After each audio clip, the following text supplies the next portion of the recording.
وعلى آلہ وأہل بیتہ وأصحابہ اجمعین اما بعد فاعوذ باللہ من الشیطان الرجیم بسم اللہ الرحمن الرحیم قال اللہ تبارک و تعالی فی القرآن المجید والفرقان الحمید قُلًّا نُمِدُّ هَؤُلَاءِ وَهَؤُلَاءِ مِنْ عَطَاءِ رَبِّكَ وَمَا كَانَ عَطَاءُ رَبِّكَ مَحْظُورًا صدق اللہ العظیم ان اللہ وملائکتہ یصلون علی النبی یا ایہا الذین آمنوا صلوا علیہ وسلموا تسلیما۔ سارے احباب مل کے الصلاۃ والسلام علیکہ یا سیدی یا رسول اللہ، سارے آواز بلند آواز سے سارے الصلاۃ والسلام علیکہ یا سیدی یا جد الحسن والحسین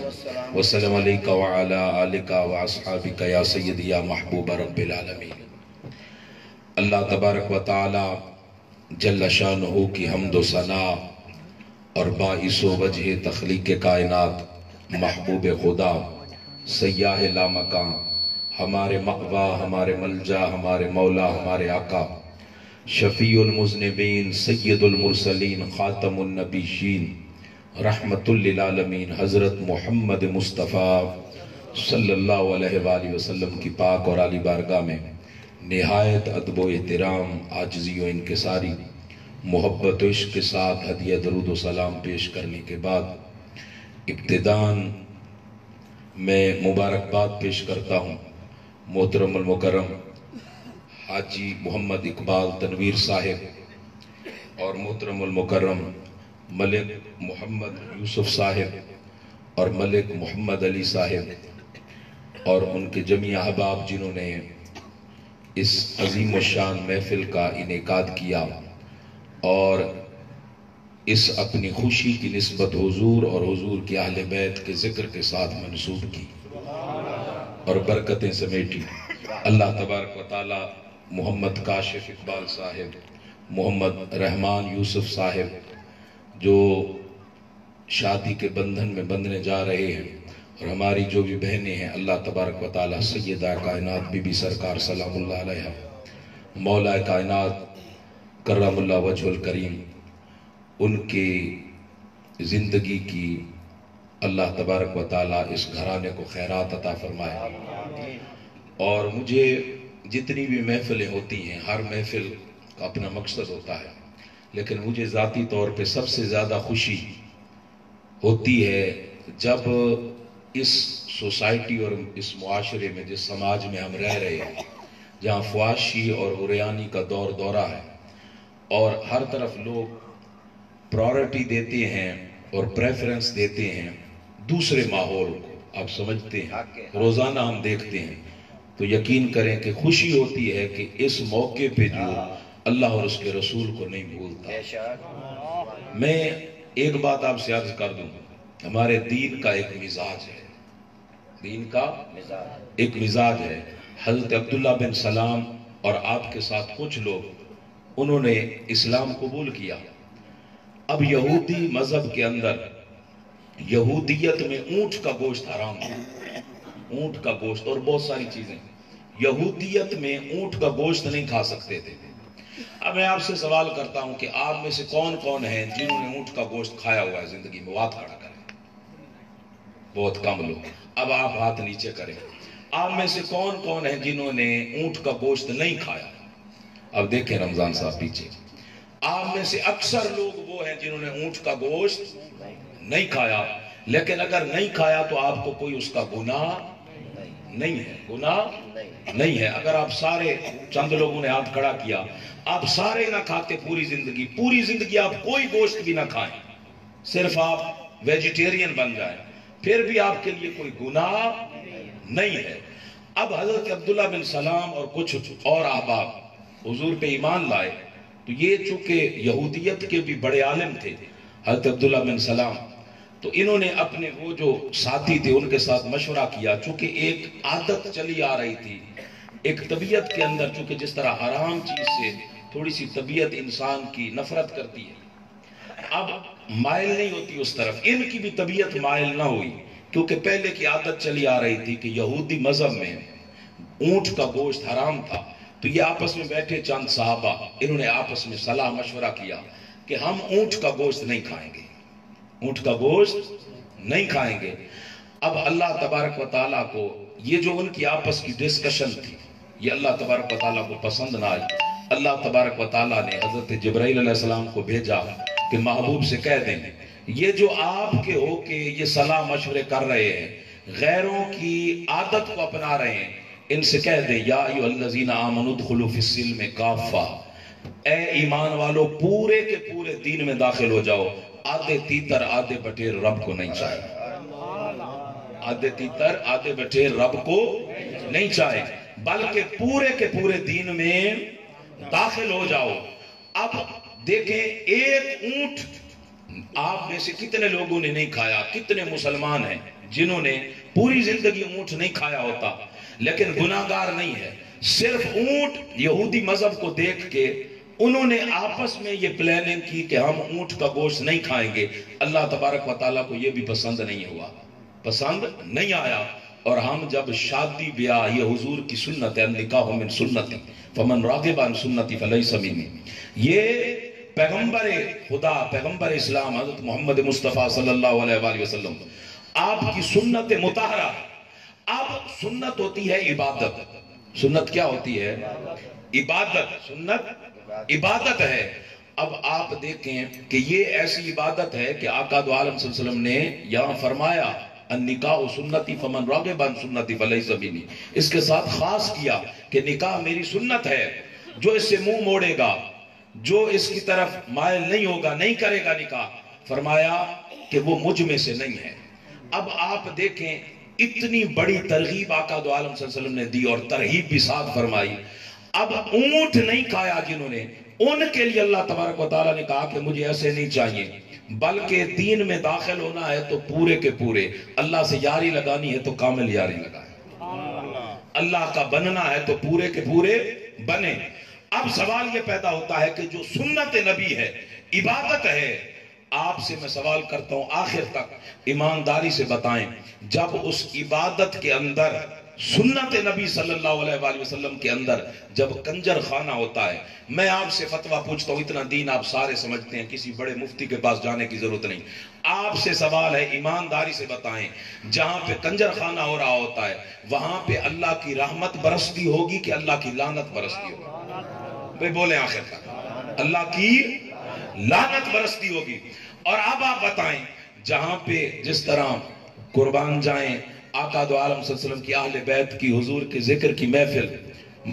حاجی محمد اقبال بھٹی صاحب نے سجائی، آپ بتائیں کہ اس محفل میں کوئی آپ کو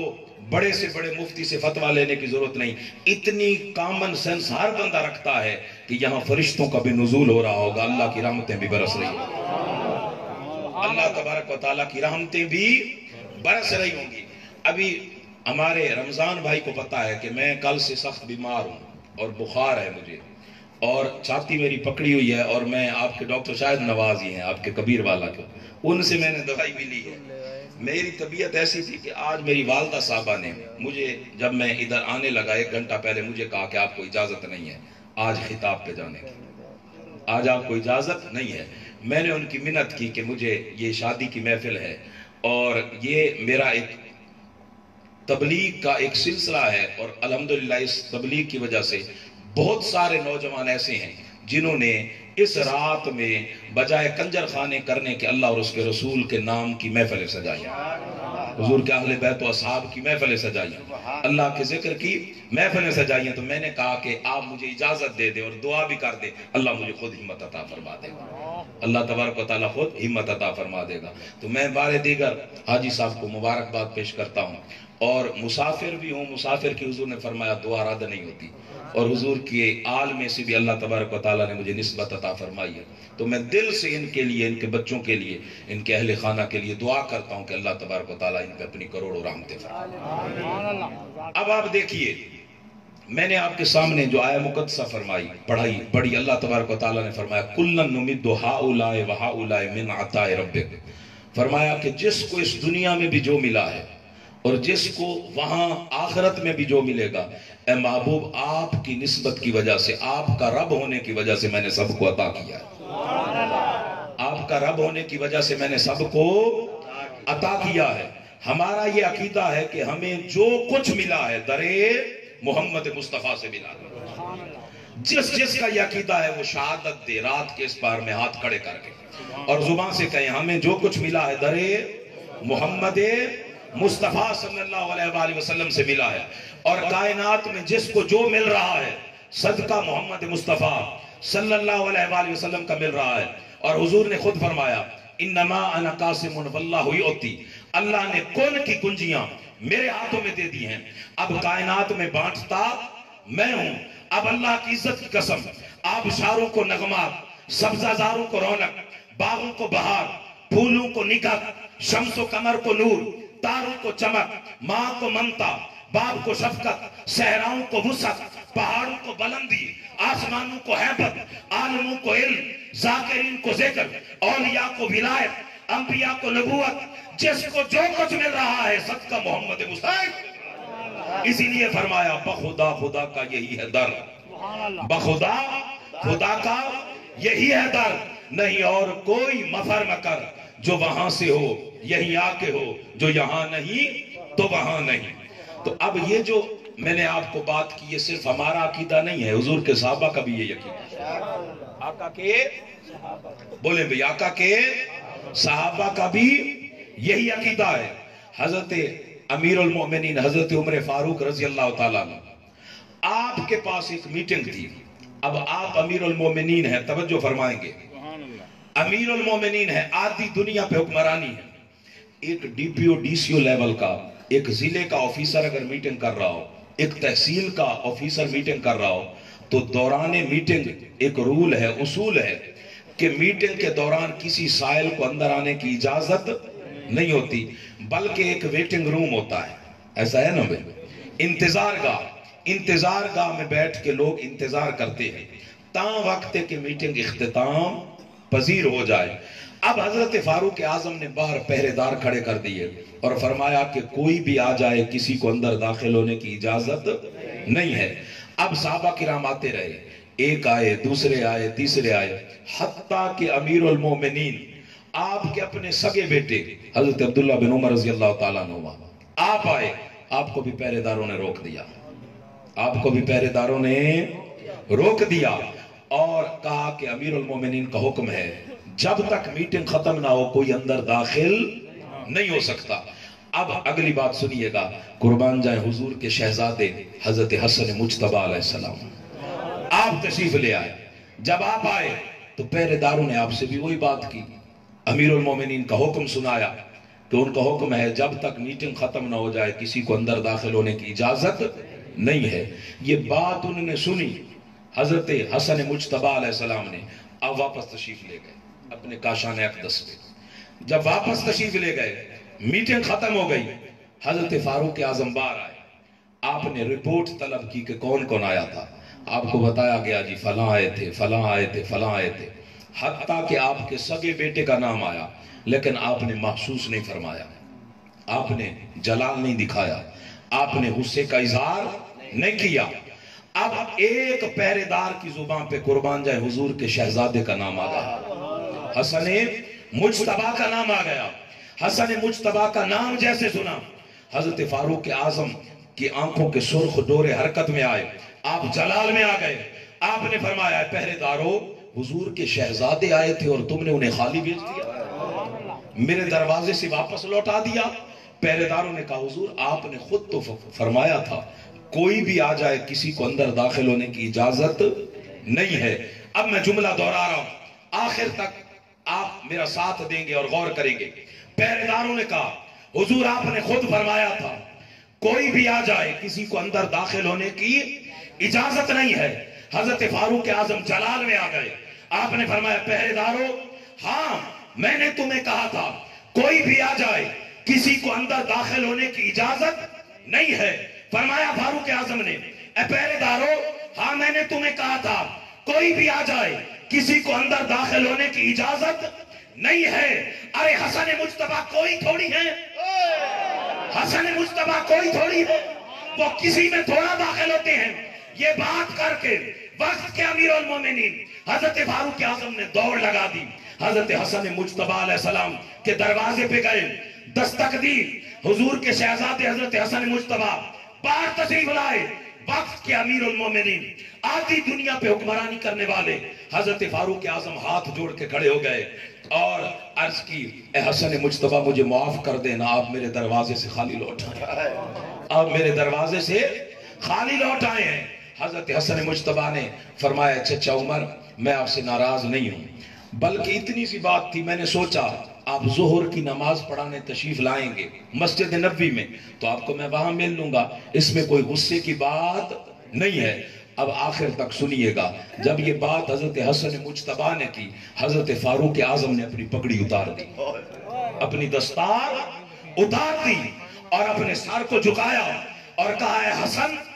یہ میرے سر کے اوپر جو تم بال دیکھ رہے ہو، ایک ایک بال میرا آپ کے گھرانے کا مکروز ہے، آپ کے نانا کا مکروز ہے۔ فرمایا حسن عمر تو وہ تھا جس کا باپ خطاب اس پہ اعتماد نہیں کرتا تھا، تجارت کے لیے اسے انویسٹمنٹ نہیں دیتا تھا، اسے تجارت کر کے نہیں دیتا تھا۔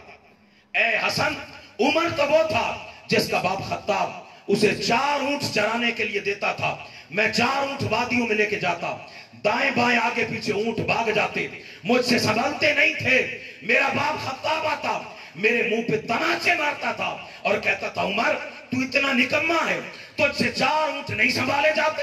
اے حسن جب سے آپ کے نانا نے اپنے رب سے مجھے مانگا، جب سے آپ کے نانا کے قدمین شریفین ملے، جب سے آپ کے نانا کی سنگت ملی، ان کی صحبت ملی، ان کی مائیت ملی، ان کی غلامی میں ملی، انہوں نے اتنا کرم کیا، ایسی عطائیں کی، ایسی جوادیت کی، ایسی نوالیت کی، ایسی کریمیت کی، ایسا علم دیا، ایسا تقویٰ دیا، ایسا زہد دیا، ایسا ورع دیا، ایسی الہیت دی، ایسی استغنا دی، ایسی جرأت دی، ایسی طاقت دی، ایسی حیبت دی، ایسی سطوت دی، ایسی شان و شوکت دی، ایسی صلاحیتیں دی، ایسی استعداد دی کہ وہ عمر جو 4 اونٹ چرانے کے قابل نہیں تھا آج آدھی دنیا پہ حکمرانی کر رہا ہے اور ڈنکے کی چوٹ پہ اعلان کر رہا ہے اگر دریائے دجلہ کے کنارے کوئی بکری کا بچہ بھی پیاسا رہ گیا تو روز محشر عمر اس کا بھی ذمہ دار ہوگا۔ اے حسن آپ کے دروازے سے تو ہمیں اتنا کچھ ملے اور آپ ہمارے دروازے سے خالی لوٹ آئیں، اگر مجھ سے میرے آقا نے پوچھ لیا ہے عمر میرا شہزادہ تمہارے دروازے پہ آیا تھا، میرا شہزادہ تمہارے دروازے سے خالی لوٹ آیا تو میں حضور کو کیا چہرہ دکھاؤں گا، میں آقا کا سامنا کس طرح کروں گا؟ تو حضور کے صحابہ کا بھی یہ ایمان ہے کہ ہمیں جو کچھ ملا ہے در محمد مصطفیٰ سے، ہمیں جو کچھ ملا ہے در مصطفیٰ صلی اللہ علیہ وآلہ وسلم سے ملا ہے۔ بھئی کوئی جتنا بڑا خان ہو، کوئی جتنا بڑا چودھری ہو، کوئی جتنا بڑا ملک ہو، کوئی جتنا بڑا زمیندار ہو، جتنا بڑا سیاستدان ہو، پوری دنیا کا بھی حاکم ہو، پوری دنیا کا مالک بن جائے، کوئی پوری دنیا کی زمینوں کا مالک بن جائے، کوئی بھی بندہ چاہے جتنا سرمایہ دار ہو، جتنا بڑا وڈیرا ہو، وہ اپنے قبر کے اندر سولر سسٹم نہیں لگوا سکتا۔ ایسا ہے کہ نہیں؟ قبر کے اندر سولر سسٹم نہیں لگوا سکتا، کوئی اپنی قبر کے اندر یو پی ایس نہیں لگوا سکتا، کوئی اپنی قبر کے اندر بجلی نہیں لگوا سکتا۔ قبر اندھیری ہے، نہ اس میں کوئی دیا، نہ اس میں کوئی بتی، نہ اس میں کوئی آپ کا یو پی ایس، نہ اس کے اندر کوئی آپ کی بجلی، نہ اس میں کوئی سولر سسٹم۔ اندھیری قبر کے اندر نہ کوئی چاند کی روشنی، نہ سورج کی روشنی، نہ آپ کے موبائل کی روشنی، نہ ٹارچ کی روشنی۔ وحشتناک اور ہولناک قبر کے اندر نہ جس کا کوئی روشن دان، نہ جس کی کوئی کھڑکی، نہ جس کا کوئی دروازہ۔ اس وحشتناک ہولناک خوفناک قبر کے اندر اللہ کی عزت کی قسم اگر کسی کو نور ملے گا تو وہ بھی زہرا کے بابا محمد مصطفیٰ کے چہرہ والدہا کا نور ملے گا، آقا کے چہرہ والدہا کا نور ملے گا۔ اور کسی کی قبر روشن ہوگی تو وہ پہچانے محمد مصطفیٰ صلی اللہ علیہ وآلہ وسلم کی وجہ سے روشن ہوگی۔ قبر میں کوئی اعمال کا حساب نہیں ہونا، قبر میں اعمال کا حساب ہوگا روز محشر، اعمال کا حساب روز محشر ہوگا۔ قبر میں اگر سوال ہوگا تو قربان جائیں حسین و حسن کے نانا محمد مصطفیٰ صلی اللہ علیہ وآلہ وسلم کے متعلق سوال ہوگا، عقیدے کا سوال ہوگا۔ اور قبر روشن اسی کی ہوگی جس کو آقا دو عالم صلی اللہ علیہ وسلم کے چہرے کی مسکراہٹ نصیب ہوگی، آقا کے چہرے کی مسکراہٹ نصیب ہوگی، اور قربان جائیں قبر میں بھی جو کچھ ملا صدقہ محمد صلی اللہ علیہ وآلہ وسلم کا ملا، اور حشر میں بھی نبی کھڑے ہوں گے سارے، ہر کوئی کہہ رہا ہوگا اللہم لا اسألک الا نفسی، اللہم لا اسألک الا نفسی۔ باری تعالیٰ میں آج اپنی بات کرتا ہوں، میں آج اپنی بات کرتا ہوں، ہر کوئی اپنی بات کر رہا ہوگا، لیکن قربان جائیں آپ کے اور میرے تاجدار آقا رب کی بارگاہ میں آنسو بہا رہے ہوں گے اور عرض کر رہے ہوں گے اللہم اغفر لامتی، اللہم اغفر لامتی، اللہم اغفر لامتی، رب حب لی امتی۔ باری تعالیٰ میری امت، باری تعالیٰ میری امت، اللہ تبارک و تعالیٰ کی بارگاہ میں آقا دو عالم صلی اللہ علیہ وسلم نے فرمایا میں سجدہ ریز ہوں گا، رب فرمائے گا ارفع رأسک یا محمد سل تؤتا وشفع تشفع، اے محبوب سر انور اٹھائیے، ہم تو بیٹھے ہی آپ کو راضی کرنے کے لیے، ہم تو بیٹھے آپ کو راضی کرنے کے لیے ہیں۔ آقا نے فرمایا میں سر اٹھاؤں گا، اللہ تبارک و تعالیٰ مجھے فرمائے گا کہ آدھی امت کو اے محبوب اپنے ساتھ جنت میں لے جائے، لیکن میرے کریم آقا کتنے کریم ہیں، آقا عرض کریں گے باری تعالیٰ وہ جو آدھے رہ گئے ہیں وہ بھی تو میرے ہیں، بڑی آواز وہ جو آدھے رہ گئے ہیں وہ بھی تو میرے ہیں۔ اللہ تبارک و تعالیٰ محبوب کو اذن شفاعت عطا فرمائے گا، آقا کو اذن شفاعت عطا فرمائے گا، اور آقا کو عَسَىٰ أَن يَبْعَثَكَ رَبُّكَ مَقَامًا مَحْمُودًا، محبوب کو مقام محمود رب تعالیٰ عطا فرمائے گا، اور اللہ تبارک و تعالیٰ اذن عطا فرمائے گا اور فرمائے گا محبوب، اور حضور نے فرمایا رائی کے دانے، اور ایک حدیث میں ہے آدھے رائی کے دانے برابر بھی جس میں ایمان ہوگا میں اسے جہنم سے نکال کے جنت میں لے جاؤں گا۔ پیش حق مجدہ شفاعت کا سناتے جائیں گے، آپ روتے جائیں گے، ہم کو ہنساتے جائیں گے، وسعتیں دی ہیں خدا نے دامن سرکار کو، جرم کھلتے آپ فرماتے ہو جنت صدیقی ہی لے کے، یہ تو عاشقوں کی بات ہے، یہ تو عاشقوں کی بات ہے، فرمایا وہ جنت صدیقی ہی لے کے جتے تو نام ہے، وہ جنت صدیقی ہی لے کے جتے تو نظری نام ہے، او دوزخ سنو لکھ بہشتاں جتے تو آمیں تے جا، او دوزخ سنو لکھ بہشتاں جتے تو آمیں تے جامیں۔ قربان جائیں خواجہ غلام فرید آپ کے تخیلات کی معراج پہ، آپ کے تخیلات کی بلندی پہ